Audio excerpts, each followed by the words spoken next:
Hello, everybody. Welcome to this edition of Let's Talk About It. Thank you very much for your participation, whether you are here with us right now or watching it later. Today, we'll be talking about the challenges of teaching globally. If you have any questions to ask, please write them in the comments section. It's important to begin with the principle of disbelief as usual, right? Don't believe in anything, not even in what we say here in our talk. In our program, experiment, have your own experiences. To talk about the challenges of teaching globally, let me introduce you to our team today. Cicero Schoenemann, a volunteer from ASSIPI in Germany. Welcome back, Cicero Schoenemann. Hello, everyone. Hi. Very good. And we have today two international participations. Evelyn Malzani, volunteer of ASSIPI in Sweden. Welcome back, Evelyn. Hi, everyone. Thank you, Mario. And also Jacqueline Cowan from CAEC. Welcome back as well, Jacqueline Cowan. Thanks, Mario. Happy to be here. Very nice indeed to have you together with us again. Our debate is based on Conscientiology, what it is. Conscientiology is a neuroscience that studies the conscious as a whole, right? What is a conscious? Conscious is me, is you, each human being on earth. Our studies of consciousness, of the consciousness as a whole, are based on the consensual paradigm, right? Which is focused on 7 pillars: bioenergies, multidimensionality, as we as consciousnesses, right, manifest in multiple dimensions, pluri-existentiality, as we have had many lives so far, self-research to understand ourselves and to know better about our intra-consentiality, cosmic ethics, this ethics that goes way beyond the ethics made and created by human beings, universalism, and holosoma, the 4 vehicles that we manifest with.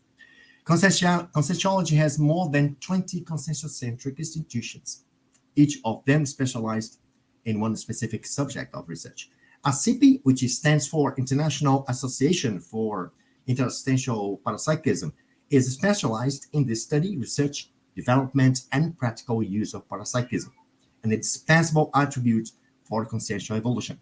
And ASSIPI in English is a project, right, with ASSIPI, and it's engaged in the internationalization of Conscientiology and is focused on promoting the study of parapsychism worldwide.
Let's get started with our talk today. And I would start by saying that teaching globally presents a set of challenges such as language barriers, educational context, cultural differences, and communication methods that may go way beyond that we usually have in our own language.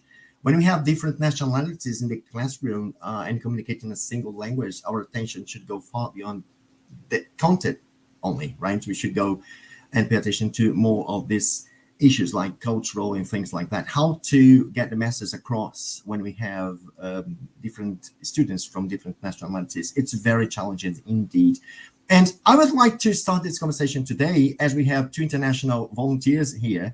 I really like to start the conversation by asking Evelyn, how did you, Evelyn, first hear the content of Constantiology, and how did the content of Constantiology sound to you when you first heard it in the classroom? If you heard it in the classroom or in a book, how was your experience in meeting Constantiology, Evelyn? Yeah, I mean, I've been a searcher basically since the 1980s, knowing that there's something beyond the apparently visible and apparently explainable. So I've been searching for many, many years, and it wasn't until I think it was 2006 that I was working here in Stockholm, and a colleague of mine was a volunteer. Well, no, she wasn't a volunteer, but she was interested in Conscientiology.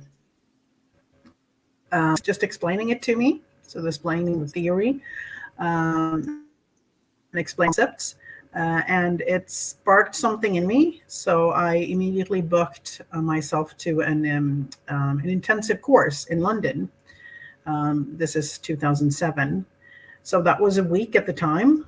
So it was the basics, basically of Conscientiology in a week, and I had experienced a week full of aha moments.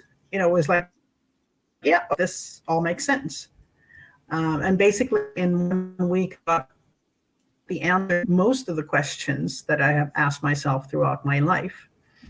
So then on, of course, I was more interested. So I continued attending classes in both London and Portugal. And then later, 2014, I went to Brazil for the first time. Great. Jacqueline, how was it for you when you first heard of Conscientiology? Or were you in Brazil already, or still in Australia? Yeah, so actually, I found Constantiology in Australia. And it's interesting when Evelyn was talking about the dates, you know, for me, the end of 2006, you know, I first found Constantiology and did the course by way of my sister, actually, because my sister, it's an interesting story. She'd just come back from India, and she'd been given a book on astral travel, and then she was talking to us about it. And so for me, it was the idea of, the out of body experience that really caught my attention. And then, she saw how interested I was in it. And for some reason, I think inspired by the helpers, she found this course in Sydney and then asked if I wanted to attend. And I remember just, going there and just, everything just made so much sense. It was like, and for me, I was just, even though the teachers, like one teacher was native English speaker, and the other was Brazilian, and she wasn't able to speak fluently, but I was able to capture all the ideas. I felt like it all made perfect sense. So and haven't looked back since. I see. This is one of the topics that we're going to cover today, which is the language barriers, and that's a very sensitive topic, right? As we are trying to be accurate in our ideas. When we want to have our ideas crossed, we have to be more accurate in what we say. And this is one of the challenges that we'll be talking about today, right? Cicero, you are almost a German native, aren't you? I'm living here in Germany, so I'm Brazilian that's living here in Germany, and of course I have faced to many aspects related to both culture and language.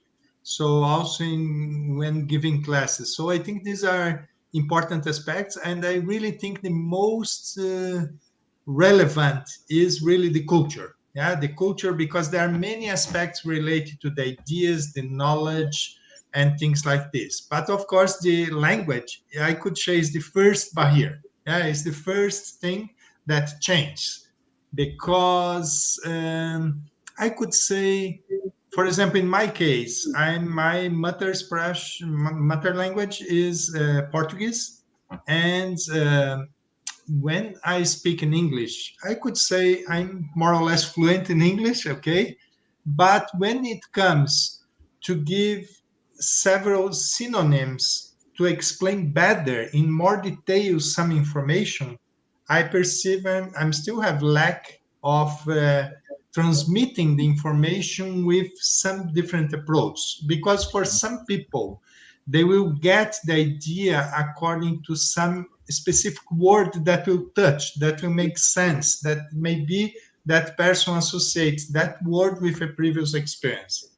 And these, of course, are some barriers that we are trying to bypass, to learn, to study. So it's something that I could say is a challenge for a teacher to be updated to the idiom, to learn more, to get more information, things like this. I don't know. I'm not sure if I got your original question about that you mentioned about German. So if you could repeat it, please, or No, I was just calling you to say something about this, approach that we are giving to. How is it to hear Constantiology for the first time? Because actually, there in Germany, we also have lots of people who are adhering to the ideas, right? We have lots of students, and the participation in Germany is really increasing. Then I have to highlight the work that Regina Chud is doing there, right, with Isaac, which is very, very good. So I had met these people, back in the 2013 when I was making a documentary at CIEC. yeah. And your wife was there as well, Cicero. Yes, Yeah. exactly.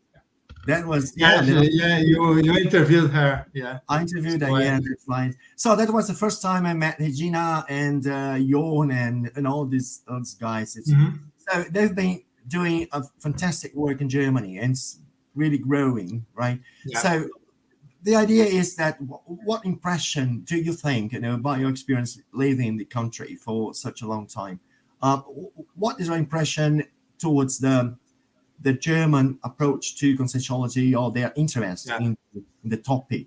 Yeah, I could say there are many things, and maybe not only restricted to Germany, but I think many other countries different from Brazil, maybe they have more or less similar issues or similar aspects. So there are different points of view on how to understand some concepts of Contentuology that maybe in Brazil people think it's more automatic, or it's common to be a little bit more automatic, a little bit more common for the society to hear about spirits or other extra-physical consciousness. In some other countries, it's like that, at least here in Germany, maybe in some others, people don't talk in the street about extra-physical consciousness. In Brazil, you can talk also with people related to religion or other knowledge. You can just talk, no problem. If the people don't like, no, it's also not a problem. But it will not cause a problem to you many times if you just talk. Of course, you cannot be talking, but and this, of course, when you are in a class, it makes a big difference. Sometimes it's not a new subject for the students, because the students, for example, like the explanation that Evelyn did, yes, she was already looking for. But many students, they have knowledge, they have been studying, but it's not too common for them to interact and just talk normally, like a normal subject that we can talk about football or some other thing. We can also talk about extra-physical consciousness, multidimensionality. So this is one, I could say one first point, but there are many other aspects. So this, I don't know if this could be the same also for other perceptions for Jacqueline Also, Evelyn. Yeah, it's true. I mean, at least in Australia, right? Like before I came to Conscientiology, I always talk about there being it's like a vacuum. There's just a void of information about these topics. It's just not normal for people like to talk with each other like in society. Or I mean, I'm sure you've got these new age groups, these small groups, but you don't see it in the news. You don't see it, present in society. And so before I came to Constantiology, I was like a skeptic. The culture really had influenced me in that regard. And so it was this transition that I took in starting to open up to this other reality about 6 months before Conscientiology. But yeah, it's definitely different. And Evelyn, I would like to ask you something that I'm curious about it, right? For example, as Evelyn said, skepticism. So do you feel that even though, we are going to have, we have courses online and so on, but even though people want to do courses and when they first arrive in the classroom, is there that kind of thing that, the teacher may deal with this, right? Which is like, I'm a bit skeptical about it. Well, I'm here just to try to be convinced, right? But I'm still not quite on the same wavelength of these ideas, right? So does it happen? This is skepticism. Do you mean in what case? In what case? Could you give? And in the case of from students, from Swedish people, for example, are they skeptical concerning these topics, out-of-body experiences, bioenergy? How are they having? Yeah, I think Swedes are skeptical in general. But having said that, they're also a lot more open because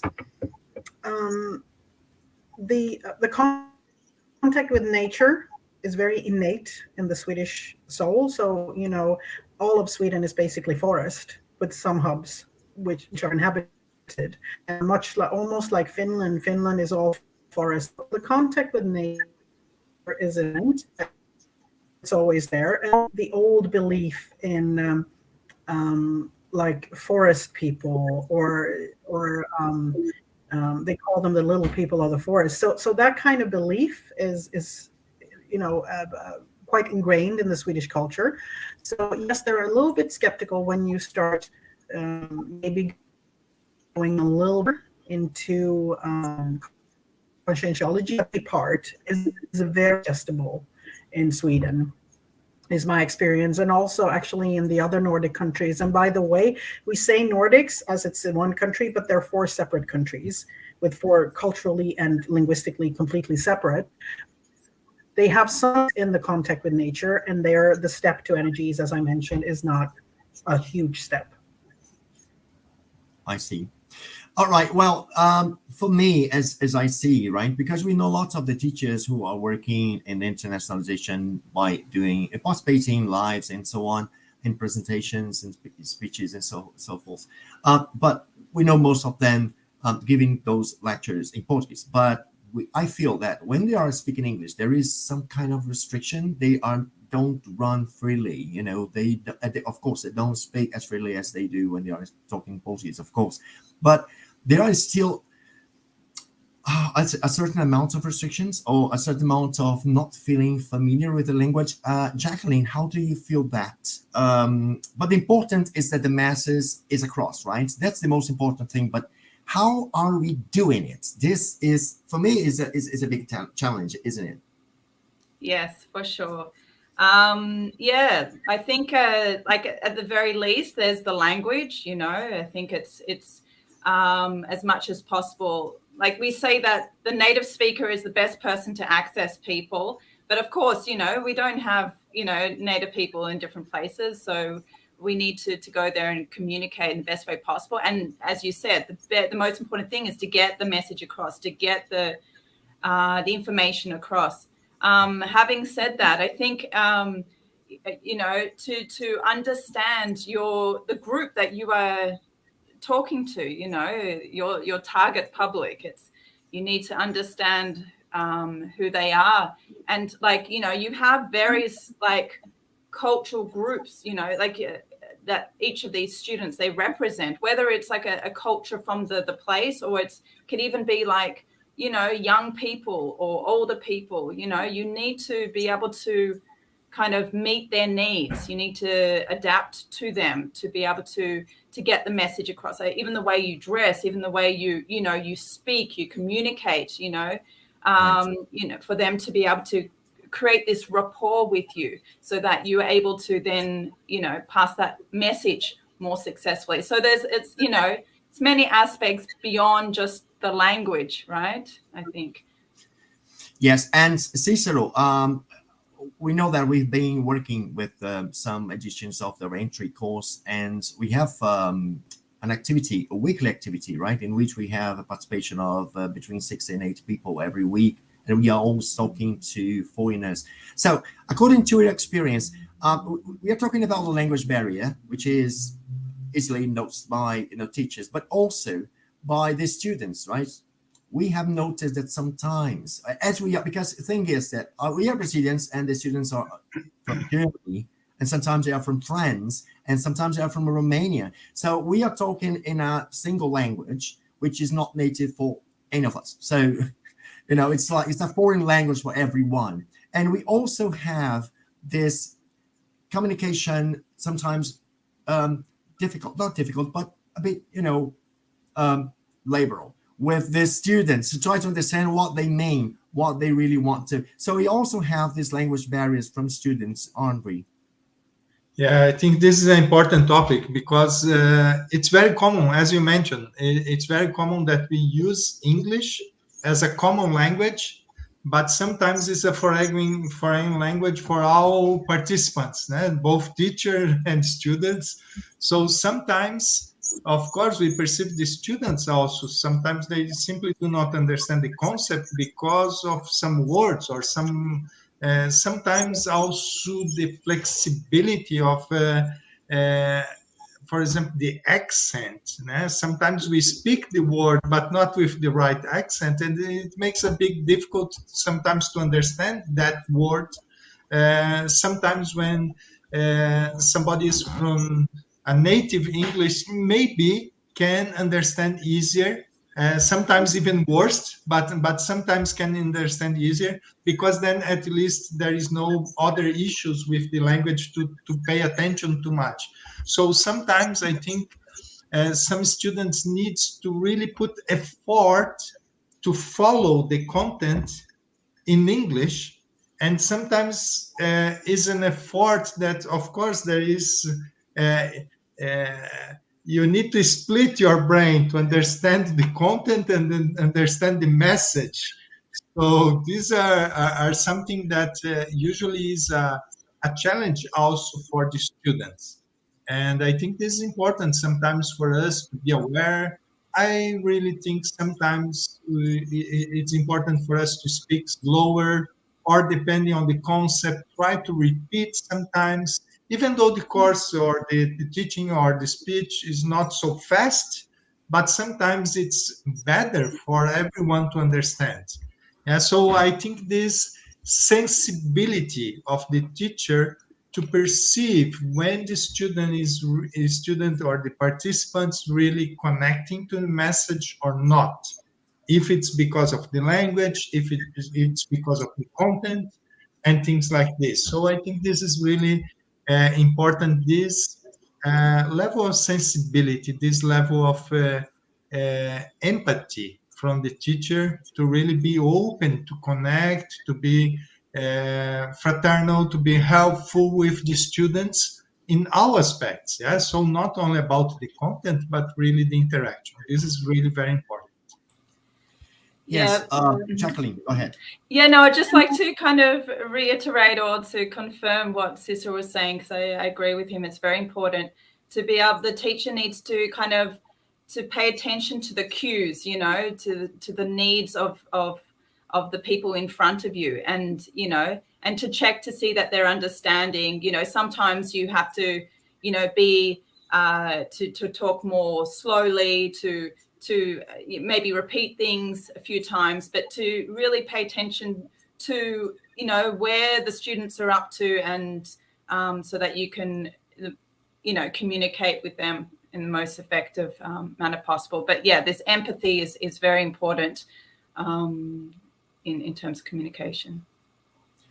Yes, that's right. And I wrote here one of the challenges that we should consider here is the pedagogical, or the way we give classes, right? The pedagogical approach or didactic approach, which is because it's okay. I am a teacher here in Brazil. I teach Portuguese in English, and I have a specific way of giving my lessons, method, right, of addressing students, which is particularly from Brazilians, because I know the Brazilians won't feel the upset or feeling strange because the way we work. But when we are dealing with different nationalities, different cultures, it may sound sometimes invasive the way we are addressing students, and we have to pay special attention to the way we address people.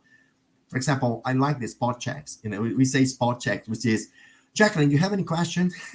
And you go like, Jacqueline, do you have any questions? But we have, I've experienced that sometimes it's not a very good thing to do when you are working with foreigners, because sometimes people may feel like, what? A pressure to say something.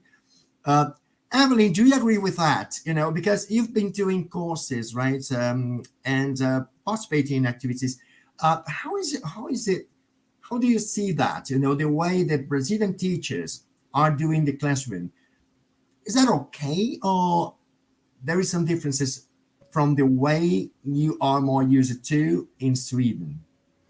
Yeah, and I think everyone has their own unique teaching method, right? And then you have obviously cultural aspects of it. And as I'm a teacher that's my full-time job as well, right? So one thing I know is, apart from the sensitivities and reading the room and all that, one thing I know, particularly up here north of Germany, to allow silence. People are a lot more reflective here. So you ask a question and you need, as a teacher, to become comfortable with silence. Because people are reflecting, they're thinking. If you push the counter effect, and it's the same thing as calling out people, saying like, Mario, what's your thought? Good idea. Can be, but if you, and we know this, we can read this, right? If you can read that person has a question, then it might work. But I always know it has the opposite effect. So to allow silence and not call people out, I would say, is definitely something that you need to do here when you teach. That's very worth knowing. May I add something? Sure. I could say also sometimes when there are like presential course, now we are having a lot of online activities, but when it's a presential course, there are, for example, I know some activities in Contentuology that sometimes in the course or a specific course, for example, there are a technique that is, for example, I've forgotten the name of the technique. Voltaic arc. Voltaic arc. Yeah. And this sometimes, even though it's like an advanced course that is applied this technique, but sometimes for some students, this can be really intrusive if you are coming closer and working with Voltaic arc.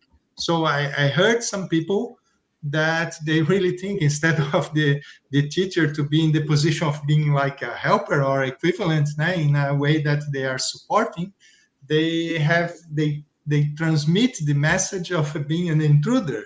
That's exactly the opposite of what's the intention. So these things, I think, sometimes is just an introduction or something. This is part of sometimes of the methodology, the way you teach, that maybe in Brazil you just bypass some things, but I think this more like, I could say also polite way of interacting with people, I think this is well recommended, and I think this is a nice approach. And I think there are many things that comes from that's related to methodology that should change. For example, in Germany, people, and I know other countries too, not restricted to Germany, okay, just giving the example because I live here, but many people are very used to read a lot of books and read content. Sometimes if you are going to teach a subject, they have preference to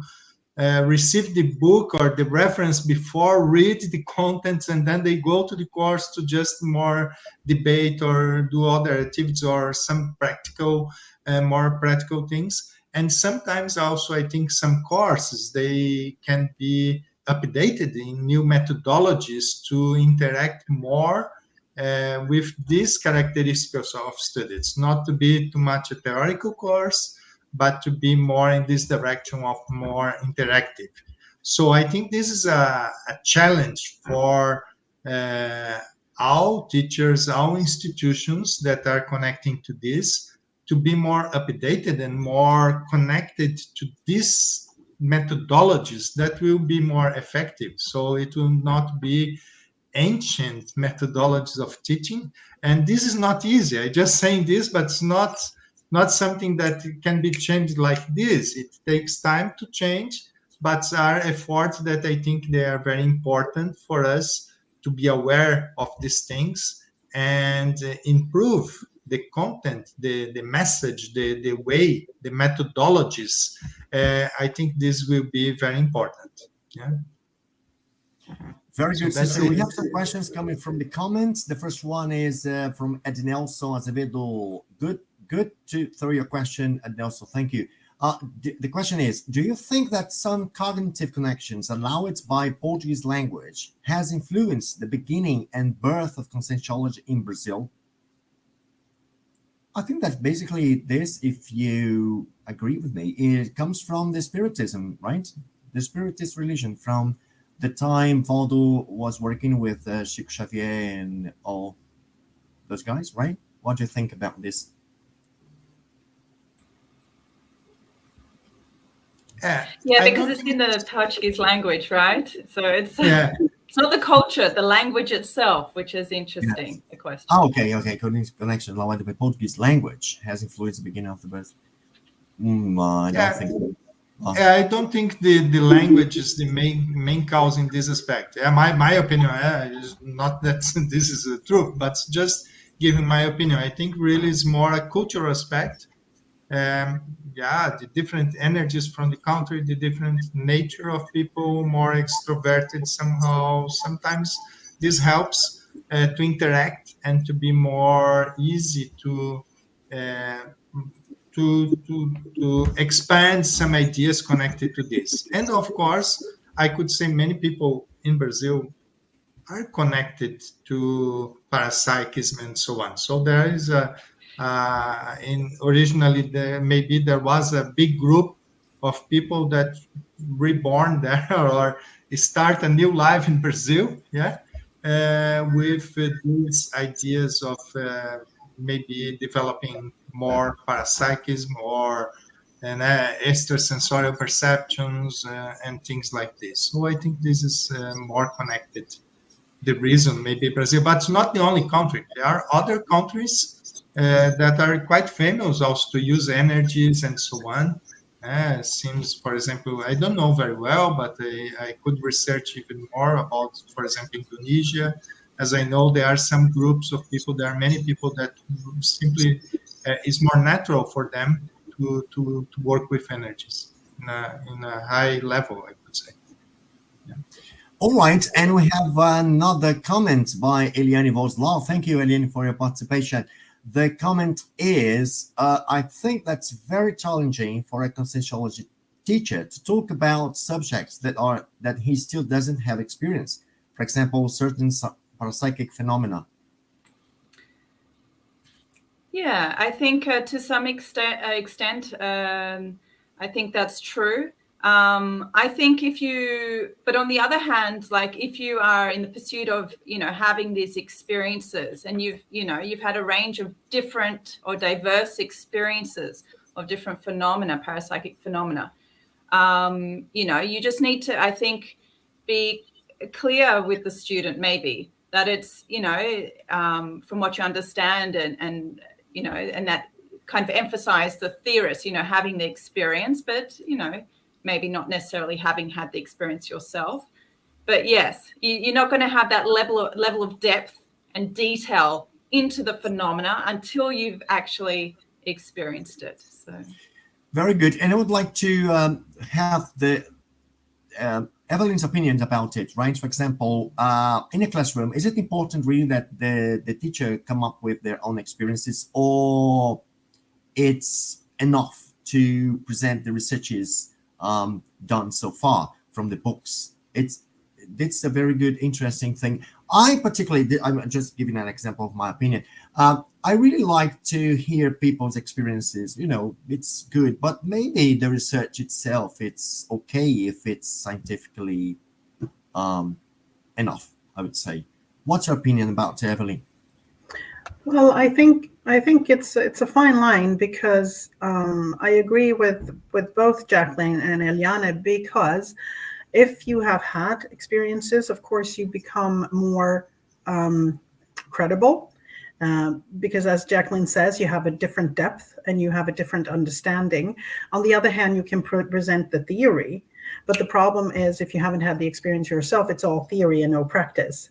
That's where I find it's difficult. Mm-hmm. And what I've found myself, not in Conscientiology, but in my regular classroom when I was teaching a subject and I did not have my personal experience of that subject, what happened was there was a bit of intrusion in the classroom, and they immediately jumped at my weak point. And I sort of not attacked, but well, yeah, I guess it's an attack. So basically, if they see a weakness and there is maybe already a little bit of instability in the room, it can easily become an intrusion. So I think that's where the personal experience and deep experience, that you're a bit guarded against that type of intrusion in that case. I don't know if that made sense. It does. Yeah. And it's a very good moment to talk about theories. Theories is a neologism from Constantiology that joins two words, theory and practice, right? So that's, as Jacqueline said, the importance of the theory and practice going together. That's very important. But there are some conversations about this in terms of consensuological teaching when we talk. Is it really important for the teachers to put his own experiences in the classroom to show the students a real experience, or we have some limits to it? We have to be careful about it, not to expose too much ourselves. And there is some very good discussion about it. Cicero, what do you think? Cicero is also from Technical Scientific Department from ASSIPI. So as you are training the teachers, what instructions do you give concerning this topic? Good question. Yeah. I think first starting at the basic point, Contentuology means that the teacher has also their own experience. So the teachers needs to have their own experience, not only to know the theory, but also have experience. Of course, we cannot have experience of all types of phenomena, all situations. It's not possible, but at least a basic. It's very important for a basic of different types of experience is quite good to have. But when it comes, for example, to give tips to new teachers and so on, usually what I recommend is that the teacher is very important to connect to the experiences, their own experiences all the time. So many times, for example, in my case, I will just give my example. Many times I present a content thinking on how I did it or how it happened to me, or sometimes I present an example, like a fictitious example, somebody that met someone in the street and say something, the reaction. Sometimes not all the time, but sometimes that fact happened to me. I have that scene. I was there.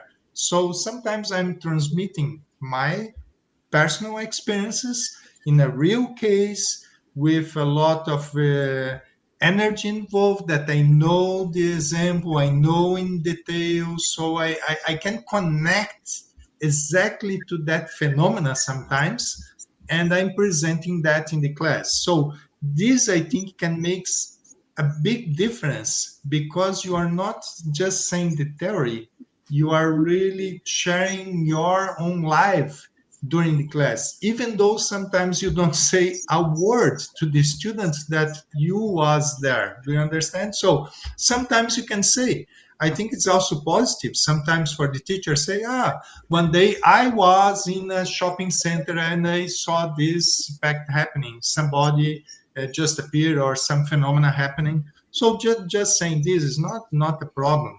Of course, the teacher will not be like a window to to try to show everything. This is not the purpose of the class, for the teacher to be presenting himself or herself in the class. But the importance to connect to experience, I think it's quite positive. It's really very positive whenever possible. Yeah. So Very this good. is what my feeling. Great. We have another comment coming from Liliana Alexandre. Thank you, Liliana, for your participation. Liliana says, I am originally from Portugal, where I came across Conscientiology, became a volunteer instructor, and now I live in Brazil, Foz do Iguaçu, via 14 years in London. That's right. We have another comment from Liliana. One of the great things about being an instructor of Conscientiology is that you also learn a lot as you go along. Teaching, it's a two-way activity. Any comments about it? It's a very good thing to say, Liliana. Yeah, I think a nice comment. And I think this is almost general for almost all subjects that you are teaching. You really have a good you learn a lot when you are teaching. When it comes to a more personal studies, when connect more people, consciousness, the study of consciousness, of course, this is even higher. So this is really interesting for the teacher. There is a concept that we use in Contentology that we call consciousness lab, that we have our own lab of experiences all the time. So we activate it. And when you are teaching, you have really a fantastic lab. Many things happen. And you can perceive, you can observe, you can make a lot of experiences, you can make a lot of research, take notes, get information, perceive new situations. So it's, I think it's a huge universe of big variety of experience that you can have. Yeah, so that's great. All right. Any other comment, Jacqueline? Yeah, I thought I might mention something as well. I think it's a great comment by Lily. It's very true. We're dealing with multidimensionality as well. So we need to be paying attention to, what's happening, the interaction with ourselves as a consciousness in the field that we're teaching.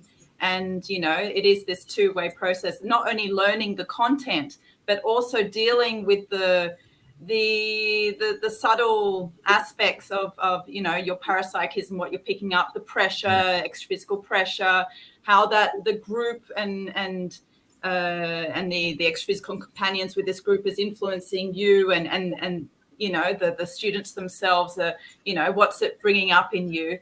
And it's interesting because I just, because we're talking about the international context. Yes. We had a student in Australia, actually, and he was Muslim, and he would, pray 3 times a day. And during, in the breaks in the class, he asked if he could organize to pray, and we organized a space for him. This is about, trying to, understand that this consciousness, intermissive in front of us, and he has his cultural, religious background. And he was new to Conscientiology.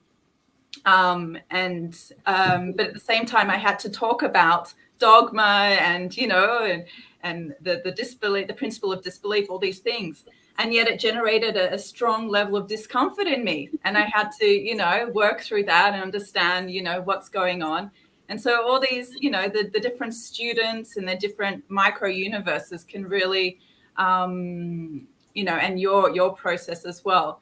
You can learn a lot about yourself and others. Very interesting. Avenue, would like to add something? No, I just agree, and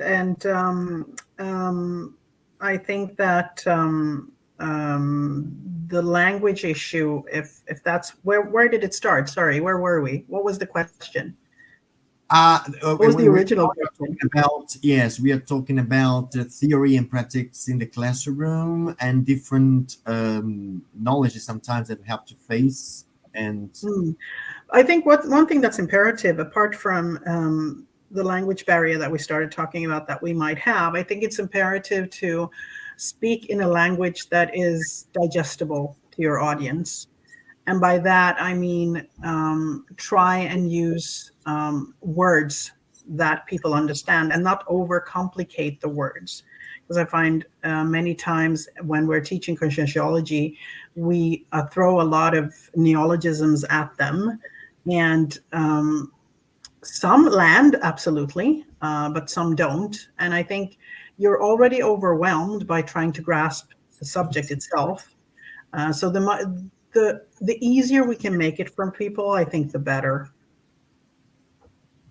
Definitely. We have one more comment from Liliana. Okay, as completing the previous comment. You learn with the students and you learn with the dedicated extra-physical teams. Yes, I have an experience. I have something to say because I've been teaching Constantiology for quite a while now. I think it's 12 years or so. I started in 2007. So one thing that I have learned from learning Constantiology, which is completely different from teaching English or teaching Portuguese. Teaching Constantiology made me learn something important, which is sometimes doesn't matter how much you have from that experience. The teacher is not obliged to know everything in the world, right? Or having experienced everything that we teach. Of course, there's lots of things that we may not know, like an axo projection, like to leave the body outside of the planet. I have never had it, but we have to teach it how it works and so on based on someone else's or some other researchers' perspectives, right? But for me, what is important for the teacher is the command of the knowledge, the command of the content that he is giving. So what is necessary? It's necessary a serious study, a serious research based on the books, based on the treatises, based on the material that we've got. And then we see how we can deal with our experiences. What Cecil said is very good to use this method, which is not personal, but sometimes it's generical, and you just illustrate the experience from others' perspectives and sometimes a fictional situation. But the importance is how much we command the topic. It's really, really interesting. I'd like just to add this before going to the next comments, because we have more comments coming in. Eliana Voslaw says, but still, though we can study and share the theory and discuss if that makes sense and is coherent according to the consensual paradigm. That was her comment.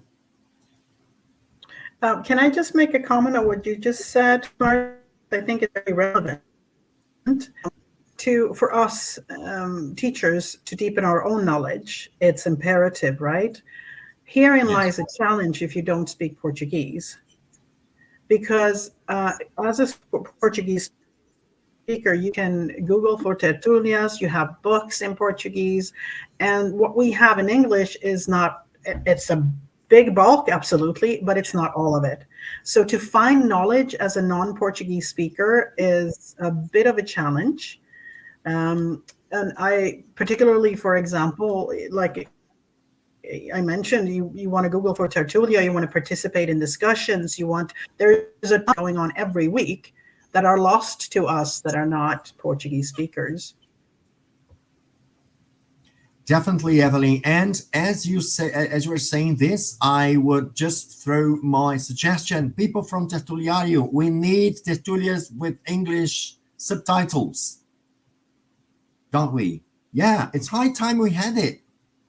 So it's just a tip for Tertuliario people. All right, we are coming. That's very, very, very important. We have the Projectiology translated, but not the Reurbanizatus, right? And the Homo sapiens pacificus, we don't have them translated. So yes, we have a long journey ahead. We have really to roll up our sleeves and work because we have these materials to be translated. Next comment comes from Adina Oprea. Thank you, Adina, for your participation today. In my opinion, language is still an important factor and principal barrier, and the books and courses in English and all the foreign languages should be a priority for all the CIs. Yes, this is what I am saying. I just said that. Yes, and it's important to say that Adina is working constantly, permanently, hardly on translating materials from Portuguese to English, and it's very, very good. Also to Romanian, right? Romania also as well. And just to clarify, when she says CIs is consensual institutions. So maybe some people are not familiar to it. Yeah.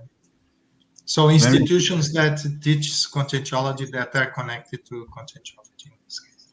Yes. All right. Liliana says, I would like you to comment about the parapedagogical energy field that forms in a Constantiology class, allowing us to do a more extensive clarification task. Very well said. I was just waiting for us to add to our talk the parapsychic perspective. And I think that we've got a good example of this. Who'd like to extend it? I can start sharing my experience on this. This is an important aspect. When we teach Contentilology, is like that the teacher, together with extra-physical team that supports the activity, many times really creates a field that helps the course to be in a better flow of energies, to be in a better level of assistance, to help, to sending energies, to clarifying a better way. So there are a lot of support from many times from an extra physical team, but also from the teacher by the intention and proactiveness of the teacher, the capacity of the teacher. We can create a field of energies. So we exteriorize energies, we expand our own energies, and this helps to create this parapedagogical energy field that Eliane was sharing with us this idea. So I think this is really very important, but related to it, I'd like to say something that my experience when teaching, for example, in Germany or some other countries. It seems that this field is even more in tension compared to the fields in Brazil, in my experience. When I am teaching in Brazil, let's say that there is an average level, if I could say this, level of perception of the intensity of this field of energies. It seems that when I'm teaching in Germany, for example, I perceive more intense. So what this means to me, what's the message that I kept from this? Seems that there are more support from helpers here, trying to really help these activities to expand, to really, seems that there are more need, maybe in Germany, to have more courses like this, more activities like this, because since that, I don't know if there are higher level helpers or more, I don't know how is the extra physical organization, exactly the structure that helps to have more energies. It's not only the energies of the environment, okay, because in Brazil sometimes I gave energies, I gave course in place where I have a lot of energy as well, but sometimes it's really, I think it's more connected to the extra physical support team that are connected to conscientiological activities. So this is my experience I'd like to share. Great, Cicero. We have one more question coming from Jairo Meireles. Very good, Jairo. Thank you for your participation.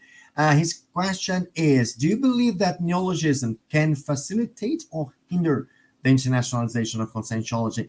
Imagine create neologisms for whole languages. Jacqueline, what do you think about it? I think it's really interesting for you to answer as an Australian native. Yeah. How did you deal with that? I think for me, in terms of neologisms, like I remember when I listened even to my first talk and I heard all the neologisms, and, you know, for me it makes sense. But I understand that sometimes people are a little resistant to the neologisms, but if you can explain it in a way, you know, it's just like it's a jargon, you know, in any science, different science, there is its own terminology and jargon, specific terms, and, you know, and we're dealing with, you know, new concepts or new ways of thinking about things, and you need a specific language to, you know, to precisely explain it. So for me, I think, no, neologisms, you know, this is the way of expressing, of course, thinking about the needs of the group.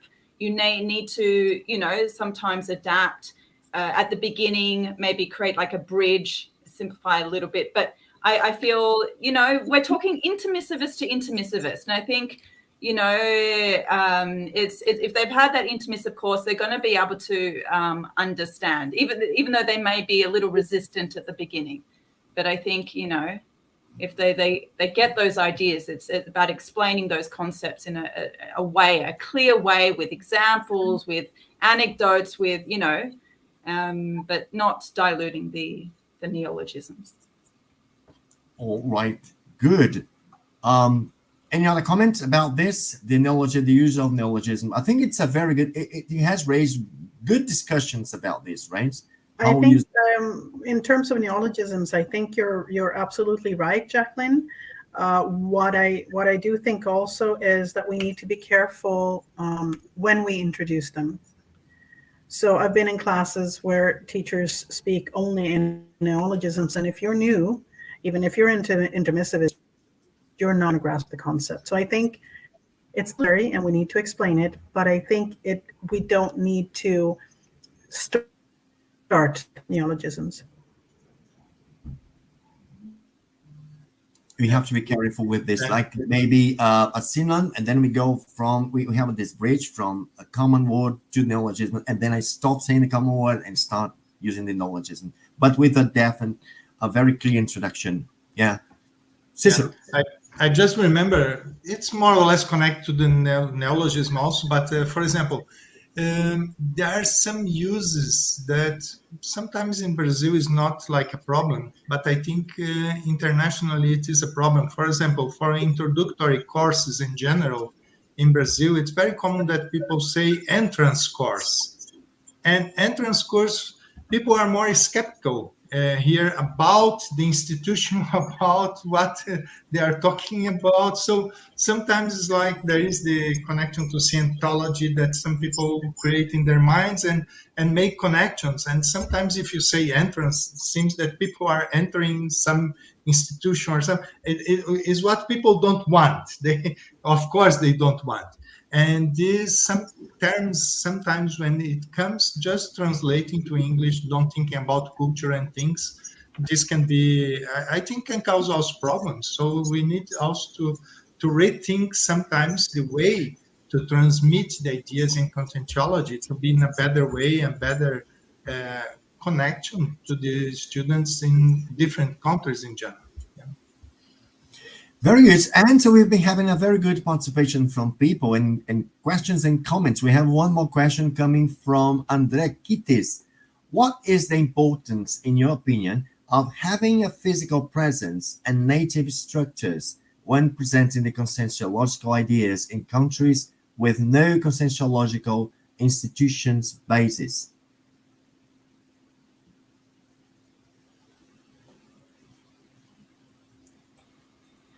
Ideally, that would be the best, right? To have the presence of native instructors. If I'm understanding the question correctly, you know, to make that first contact, you know, having someone from there, you know, that would be the most ideal.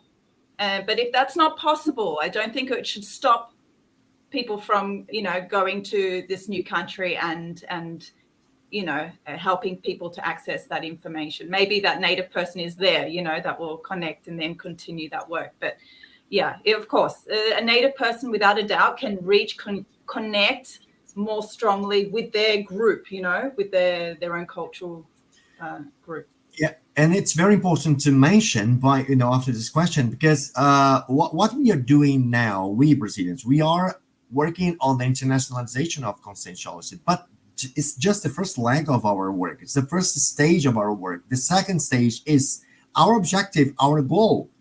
For me, is the main goal, the main objective, which is the expansion that will only happen when a native person will start a conscientiological institution in other country. For example, if Evelyn starts an institution in Sweden, and she has a Swedish team of teachers to teach Swedish people, that is our objective. Now, I'm not giving you a tip, right, Evelyn? I'm not giving you a tip. It's just to mention that this is what we're expecting with this work, right?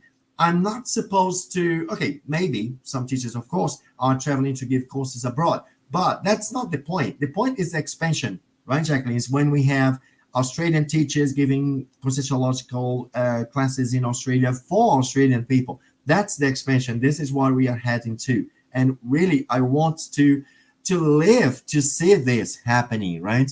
But yeah, we are starting with the internationalization, which is the first part of this process, of this endeavor. All right, we have another comment from, we are with our time over, but let's go through these two comments by Liliana. Is it possible to build neologisms in different languages? We already translated Constantiology in 6 languages besides Portuguese. Cicero?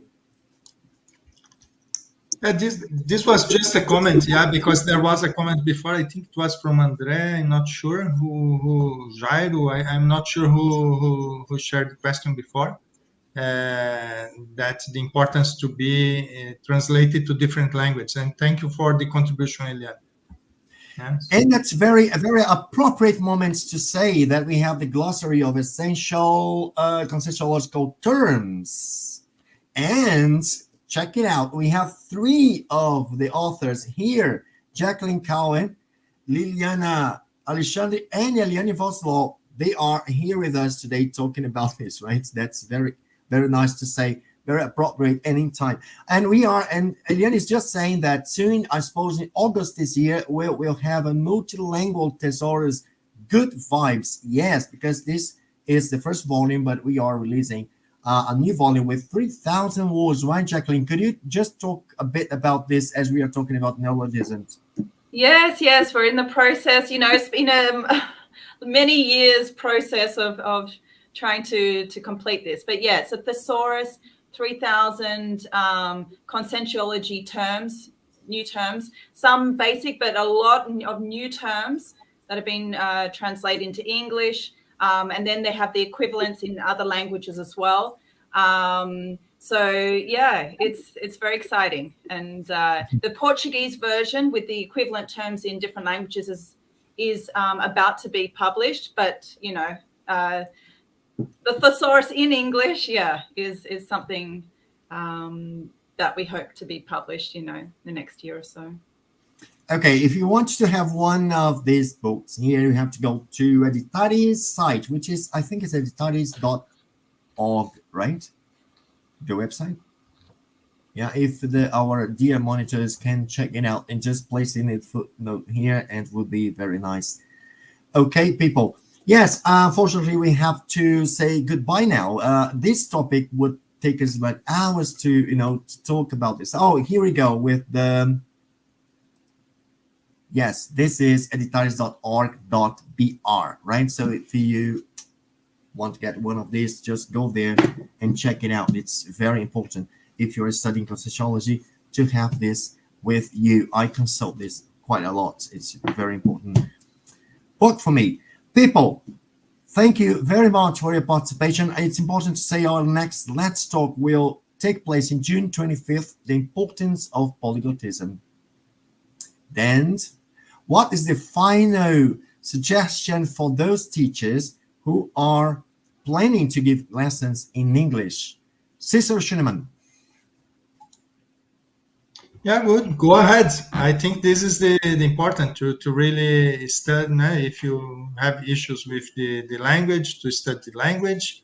But if you already know English and you are a teacher of Conscientiology, I think it's a very good experience. So I totally recommend to have classes in other idioms. Is quite interesting. Evelyn, your wrapping up words. I think it's one of the most important things if you're teaching abroad is to know your audience, study your audience, get an understanding of who they are, what kind of culture, how does it work in this country, and reach out to the network of volunteers all over the globe to get that information. Very good, very well said. Jacqueline, you are muted. So I just like to kind of confirm this idea of, you go to a new place, learn about the culture, learn about, the students, what are they interested in? Try to make that connection with them, to develop that rapport, so that you are able to communicate those ideas better. Definitely. And I would say that if you want to give lessons in English, you have to turn up the amount of open-mindedness, flexibility, trying to understand, as Evelyn said, to understand the culture of people that you are teaching, knowing more about your audience, and for you not to battle with your words and ideas to improve your English if you need it.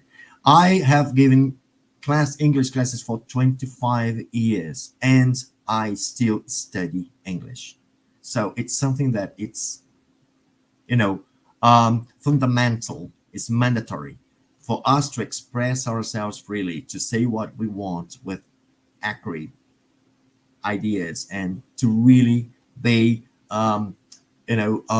say, sincere and honest with our ideas and say what we want to say. And this requires to improve our language skills. So as we are talking in the next, I'm just giving you the tip for the next Let's Talk, right? Which is the importance of polyglottism. That's why I'm saying that.